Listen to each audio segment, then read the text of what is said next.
है। Hello guys, नमस्कार। जितने भी आप इस वीडियो को देख रहे हैं, अभी जो है हम बच्चे को नंबर सिस्टम बताएंगे और एक भी ये भी गाना की ट्रिक से। और आप लोगों को यदि अच्छा लगेगा तो ज़्यादा से ज़्यादा लाइक कीजिएगा, कमेंट कीजिएगा और मेरे फेसबुक पे अगर नए होंगे तो फॉलो ज़रूर कर लीजिएगा। चलिए स्टार्ट करते हैं।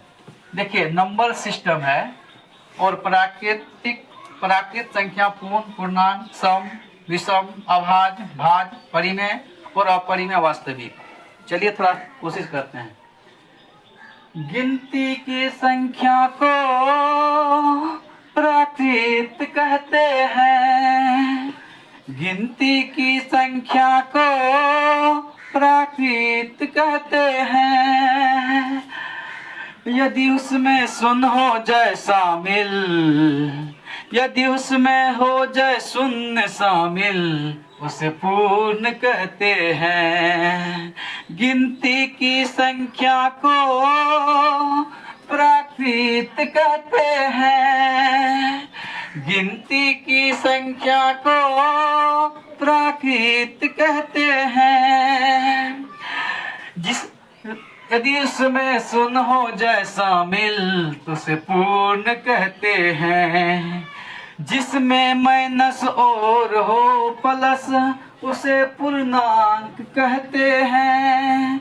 जिसमें माइनस हो प्लस उसे पूर्णांक कहते हैं। गिनती की संख्या को प्राकृत कहते हैं।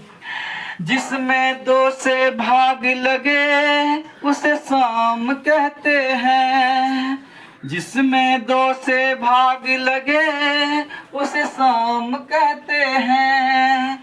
जिसमें 2 से भाग न लगे उसे विषम कहते हैं। गिनती की संख्या को प्राकृत कहते हैं।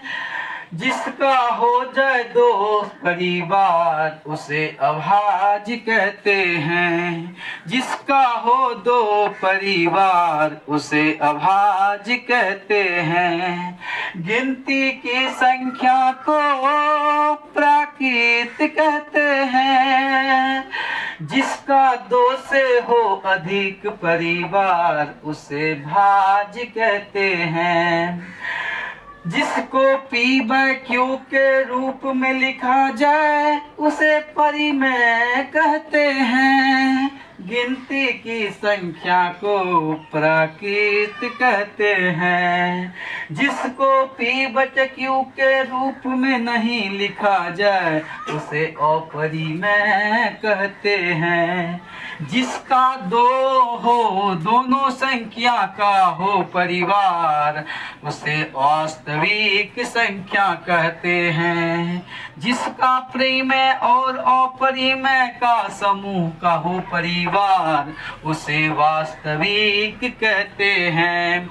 चलिए गाइस, हम तो गाना गायक नहीं है, दवानन है। बाकी देखिए, हम तो गायक नहीं, फिर भी आप लोग को कोशिश करते हैं एक बच्चे को काफी हंसा के खिला करके, ताकि बच्चे हमारा सक्सेस हो, आगे से आगे बढ़े। और जितने सोशल मीडिया पे देख रहे हैं आप लोग, ज्यादा से ज्यादा लाइक कीजिएगा, कमेंट कीजिएगा और फॉलो जरूर कर लीजिएगा। देखिए, ये प्राकृतिक संख्या का मतलब क्या होता है बच्चे, समझो। प्राकृतिक संख्या, गिनती की जितने भी संख्या होता है उसको क्या कहते हैं हम? प्राकृतिक संख्या कहते हैं। जैसे चाहे आप जब छोटे छोटे बच्चे हैं ना, वहां शुरुआत करते हैं हम लोग। जैसे 1 2 3 4 5 बच्चे को सिखाते हैं, गिनते हैं ना। तो 1 से जब शुरू होता है 1 2 3 4 मतलब अनंत तक। कहां तक? अनंत का मतलब वो अंत नहीं, उसका इन्फिनिट जो है अनंत तक। पूर्ण संख्या में क्या होता है हम बताए थे ना, जिसमें शून्य हो जाए शामिल। तो शून्य मतलब गिनती की संख्या में यदि हम शून्य को क्या कर देते हैं? शामिल कर देते हैं, तो वो संख्या क्या कहलाती है? पूर्ण संख्या। कौन संख्या कहलाती है? पूर्ण संख्या। जैसे देखिए 0 1 2 3 इत्यादि। अब पूर्णांक क्या होता है? पूर्णांक का मतलब होता है, इसका अंग्रेजी नंबर भी देख लीजिए, प्राकृतिक का नेचुरल नंबर। पूर्ण संख्या क्या होता है? Whole number. पूर्णांक क्या होता है? देख रहे हैं आप, इंटीजर नंबर। सम संख्या को बोलते हैं अंग्रेजी में इवन नंबर, और विषम को बोलते हैं ओड नंबर। अभाज्य संख्या को क्या बोलते हैं? Prime number. और भाज्य संख्या क्या बोलते हैं? Composite number. क्या बोलते हैं? Composite number. और परिमेय संख्या को बोलते हैं रेशनल नंबर। कौन नंबर? रेशनल। अगर अपरिमेय संख्या हो जाए तो उसको बोलते हैं इरेशनल नंबर। और उसके बाद है लास्ट में वास्तविक संख्या। वास्तविक संख्या को अंग्रेजी में क्या बोलते हैं? Real number. कौन नंबर? Real number. देख रहे हैं आप लोग। तो पूर्णांक तक हम बताएं, पूर्णांक बताएं। पूर्णांक में क्या होता है? जिसमें धनात्मक और ऋणात्मक। धनात्मक मतलब क्या होता है? खुद अपना पैसा और किसी से कर्जा लिए, तो ये तो कर्जा ऋण वाला हो गया। अपना पास भी पैसा है तो ये क्या हो गया? मेरा अपना है ना।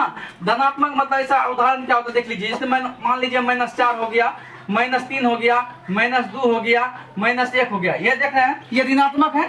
अब क्या होगा धनात्मक? जैसे एक देख लीजिए धनात्मक 1 2 3। मान लीजिए प्लस, देखो प्लस का चिन्ह अगर नहीं भी लिखा रहता है, अगर संख्या है तो वो क्या कहलाता है? प्लस, है कि नहीं है? और माइनस में तो ऑलरेडी माइनस लगा हुआ है, ये है कि नहीं है? इसको क्या बोलते हैं? जिसमें क्या रहता है? धनात्मक और ऋणात्मक, पॉजिटिव एंड नेगेटिव दोनों रहता है, उसको क्या बोलते हैं हम? पूर्णांक संख्या। अब सम का देखिए